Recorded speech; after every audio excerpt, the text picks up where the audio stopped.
Hey guys, I'm smiling, like really smiling, because finally I found the time to make content about something I really enjoy, and that's cycle training. And today would be the first of a series of videos, and specifically regarding homegrown cycle training. Hey guys, I'm Papa Mish, and this is the concept video for homegrown cycle training, a new competition that will start in Hattrick. And following this video will be a series of videos about different homegrown cycle training plans. But today I will give you all the information that you need before choosing which is the right plan for you. So let's begin. Soon we will have the Homegrown League. This is a new league or a new competition that Hattrick introduced at the beginning of the next season, which is June 24. It starts in about a month and we will have a pre-registration period, but probably anyone who wants to play in the Homegrown League will play in the Homegrown League. It's not time limited. This means there is no rush to the top. You could easily build your team without any effort and compete now, compete in 10 seasons, compete in 30 seasons, whatever you want. You cannot buy players. No one is allowed to buy players. It just, the option won't exist in this league. This means we all using our own homegrown players to build anything we want. And making this concept video, making this information and presentation for you, I just realized how much would it be a clash of styles, and that could be very, very interesting. The homegrown league, we are all limited to the same set of regulations. We are all building a team, and if you could build a homegrown longshot team, you could build a homegrown Norwegian team, you could build a homegrown standard team, counterattack team, or just rush playmaking, and every one of those styles will have advantages and disadvantages against the other. And there are no traders here. No one will just trade in the transfer market and beat you with their wallet, buying, I don't know, NT-level players within 3-4 seasons of the competition, and it's done, like the anniversary team, when all the teams that got to the second division and later for the top division, they were all traders. That's it. So traders will have no advantage in the homegrown league, and everyone will have a style of play, so we could really enjoy, prepare, and see what's better. Moving forward, I was thinking, what could you do to get ahead? Well, a few simple things. If you'll have a better coach, a better staff, a good plan, better training conditions, better youth academy players, and good preparation, because teams would be very predictable here. If someone build a long shot team for 10 seasons, he will not play anything else. So if you'll know how to prepare against him, that would be a very, very interesting thing to do. And obviously, a better staff, coach, and everything else. If you'll have those conditions, you'll train a little bit faster, you'll improve your players a little bit faster. If you know how to use the youth academy well, you will have better prospects that you could build upon. We will have two competitive approaches here. The sprinters that will start will try to get ahead from the start. They could have competitive staff. Maybe they won't get two assistant coaches, but they will definitely get a form coach and a sports psychologist, and who knows, maybe a tactician. They will have higher stamina to have better ratings. They will rush playmaking to have better midfield, and they would use the scouting network and not the youth academy at the beginning, because through the scouting network, with that being improved and you able to call free scouts, you would be able to get nice-ish 17-year-old players from the start, and not like in the youth academy only after a season. So you are getting all the advantages right now on expense of future better build. Also, they will prioritize a coach with higher leadership, and guys, we cannot buy future coaches here. You could either promote a player within your squad, which no one will be able to do. Because even if someone will have nice leadership on one of their players, the experience won't be enough. So at the beginning, we will have to recruit external coaches. And here, you cannot afford yet a player with high level of coaching and high leadership.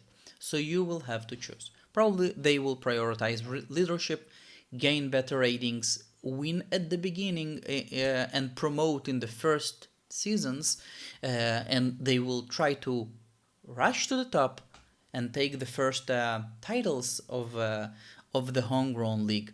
But this is a not time limited league, and we can build a very, very good and stronger team playing the marathon game, which means that we will have the training staff, we will use lower stamina, we will have good plan, not only Russian playmaking. We maybe will use a youth academy, maybe not from the first season, but definitely later on, to have better young prospects. And definitely the coach we will be prioritizing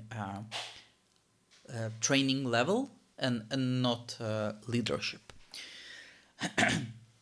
Let's go on.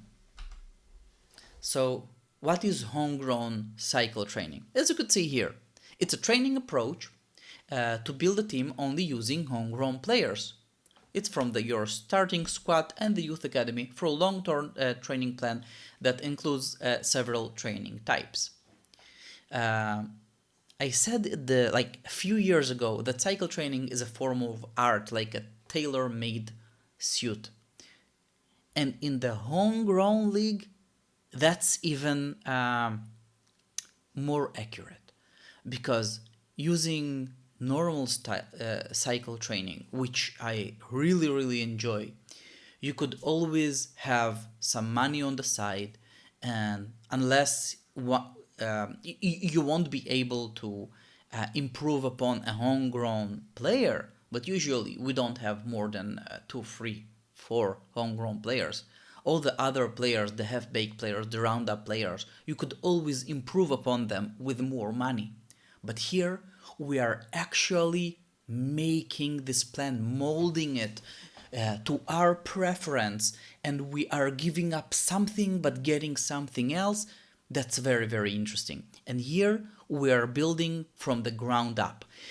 One of the things that I love about cycle training, that we were doing reverse engineering. We were thinking about what is the perfect team, the best players that we could have, and we were thinking, how can we create this?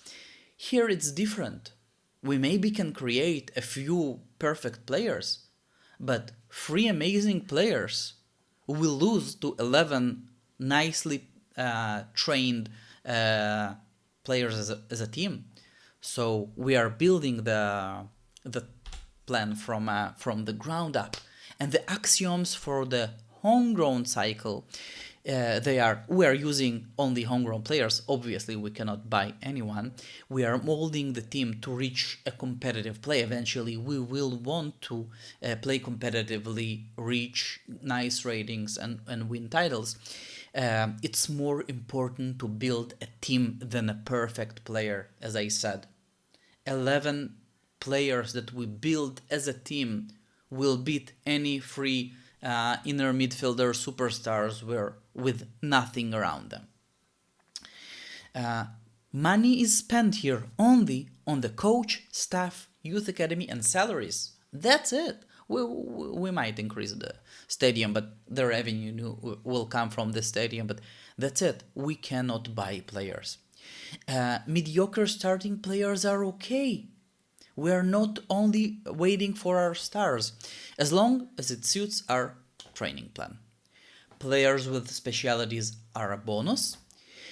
Each cycle should usually increase in number of trainees, but we will see in the different plans and the different approaches, sometimes you are sacrificing this to get slightly better competitive play, but for the most part, we will always be using and training players that eventually we will play with them on the field. And very interesting concept again, the scouting network is better in the first season than the youth academy, because starting a youth academy you won't be able to promote players within the first season. In the longer term approach, that would be advantage, because after a season, maybe after 2 seasons, because it takes time to really get nice players from the scouts and eventually train them, but you will start getting better prospects for your team. But before this, the scout network will immediately give you nice players to build upon. Okay, what are our training conditions? We will be using an excellent coach, not from the start, but eventually you don't have anything to spend your money upon. So the ridiculous amount of money that the external excellent coach with solid leadership costs, we will just start buying them because we have nothing else to spend our money upon. Level 5 coach assistants and medics and other staff members. Eventually they will all be level 5. We could start with level 4 from the beginning. I have a financial sheet here that we will discuss in a second. Training intensity would be the maximum, stamina share would be as low as possible, as long as you can, and starting players that are good enough, as far as I can see them, if they have a level 6 main skill, that's okay, that's great even. Solid main level, that's even better, but a player who is 5'5", 5'4", 5 plus a speciality, that would be good.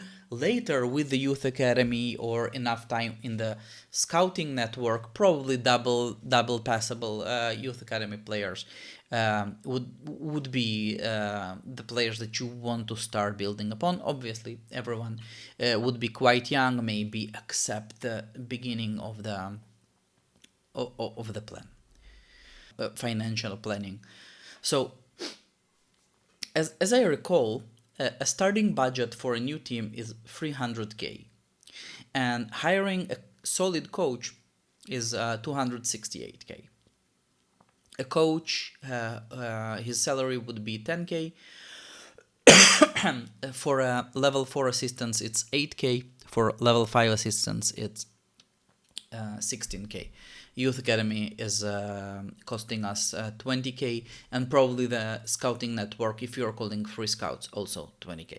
So I'm just saying, if you are using a solid staff, level 4 coach, level 4 assistants or staffers, you will be paying 62k a week for salaries.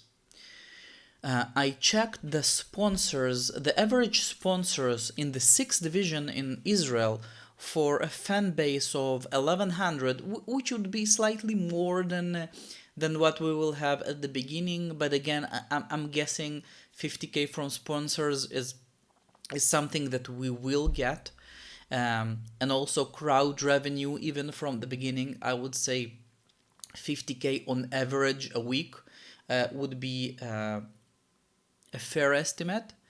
So with all that, we could even hold a solid coach and level 5 staff members. But if you are not sure that you will be able to pull this financially, making a solid coach and level 4 staff members for the first season, that's definitely something that you could afford.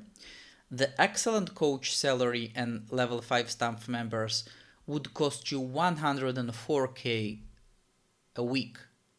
We probably can afford this as well, but we cannot afford hiring an excellent coach, which will cost us 4 million, and no one will get this amount of money. Some of the teams would probably sell a few of their players from the from the starting team, or maybe if they will get very lucky in the scouting network, they could sell someone for a lot of money, and maybe then they could afford an excellent coach to get a little bit of a head start. But Hattrick did say that all the teams in the Hattrick Homegrown League will get pretty much the same amount of players, skill sets, leadership on players, and also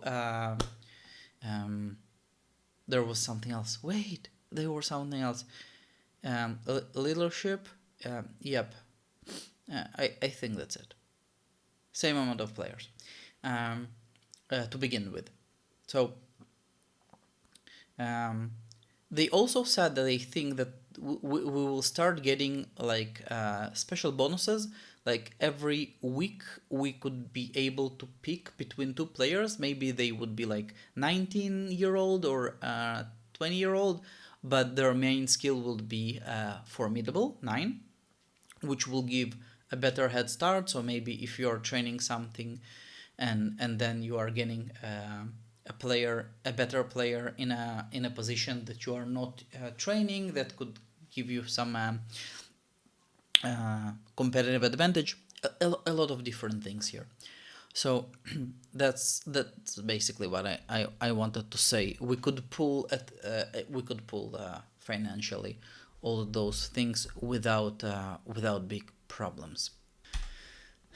And here are some of the ideas that I want to make videos about in the homegrown cycle training plan. The long shot team. The long shot team is something a lot of people thought on the forum that might be even stronger in the homegrown team, because long shot team will need to train a lot of playmaking, defense, some scoring, and set pieces. And most of those trainings are training a lot of players. In defense, you are training 10 players. And the long shot team would be probably the only plan that all the 10 players that you train in defense will actually use this defense to contribute to your actual skills and your actual ratings. Next would be the standard team that will build a little bit of everything, but probably a little bit more of playmaking.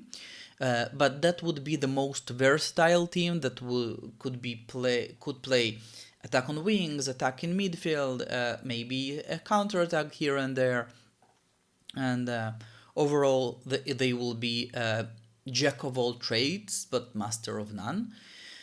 The Norwegian team, that's a very interesting concept that I figured. That could be the anti-long shot team.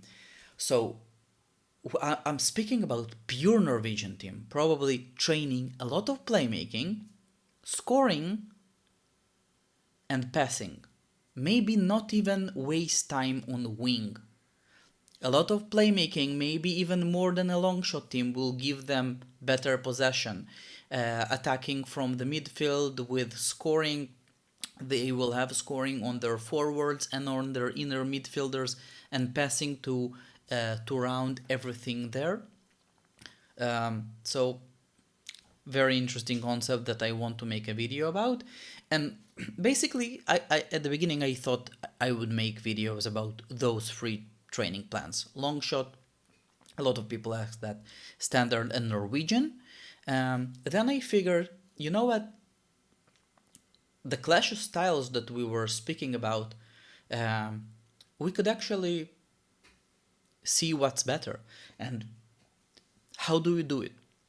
So we create the training plan, and I will be creating the training plan in the training simulator.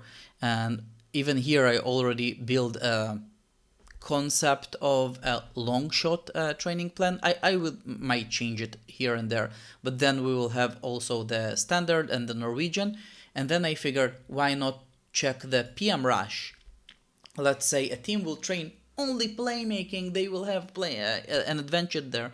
So we are building a training plan, and as we said, we want to use the starting players. So I will go to the transfer market.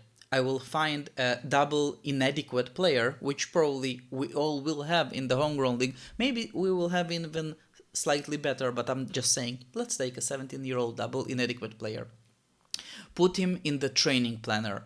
See after 13 seasons how his skills look like, and we'll do this for 11 players. And then we are going to the lineup simulator.